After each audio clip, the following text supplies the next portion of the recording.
Guys, it is time for my favorite segment of the show.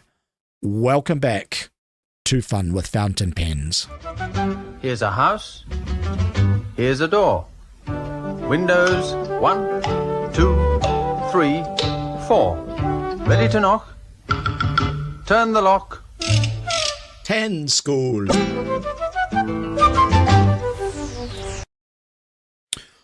Okay, I have a really interesting pen for you that comes to us from an American manufacturer called Fountain Pen Revolution. I love FPR because they make wonderful and inexpensive leather goods like this pen pouch. This pen pouches, I buy their pen pouches and their pen cases because they're great American leather goods and they are very, very high quality.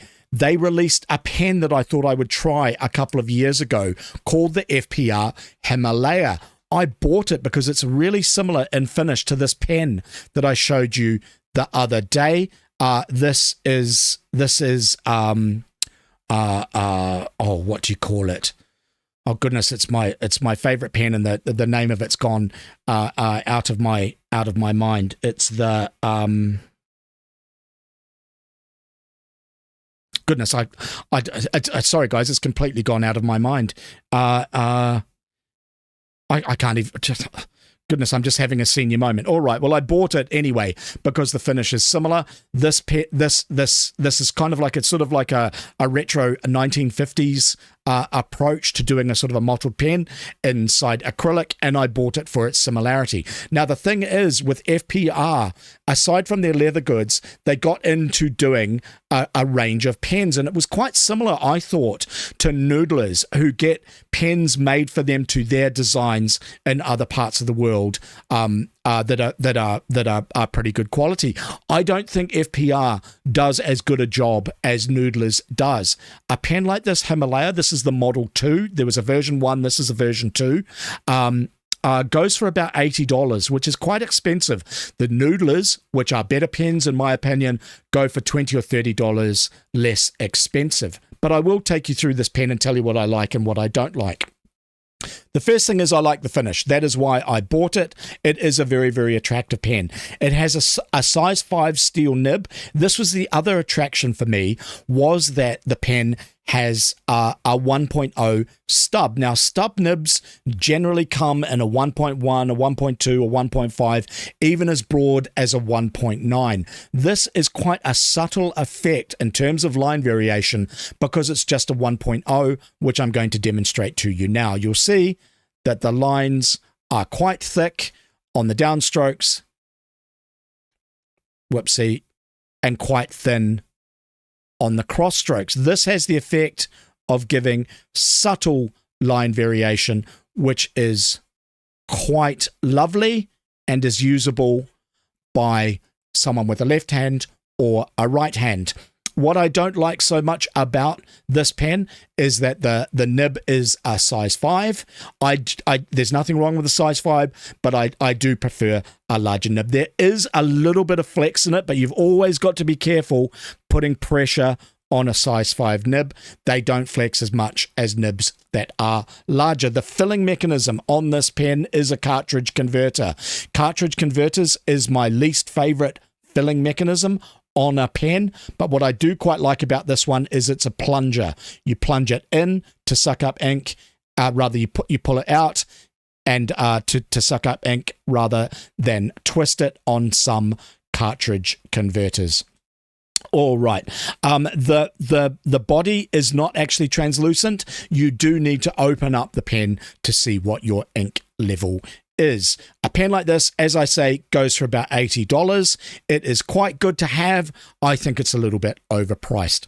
All right, coming to the link. The ink, this is Montblanc's Lucky Orange limited edition, made in Austria about 5 or 6 years ago. Now, this was really quite interesting.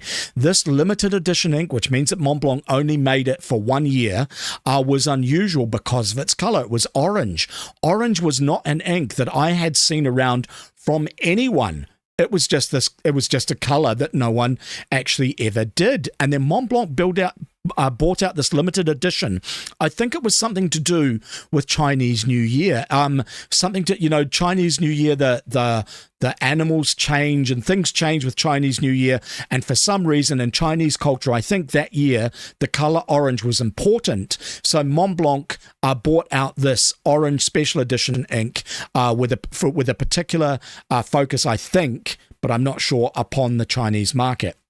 Now, this caused a bit of a stir because orange is so unusual. Fountain pen enthusiasts started picking it up, and it caused other manufacturers to start making it, including Lamy. If I ever use an orange ink, and I am actually quite inclined to do that from time to time, it tends to be the Lamy. This ink, I don't know what it is about this particular recipe, but normally Montblanc limited edition inks are absolutely fabulous. This one is not. Can you see how it's sort of like drying out and dusty on the top of it? There's something, this ink is just, there's something wrong with the recipe. Like you can see kind of like the residue in there, how it's kind of gunged up.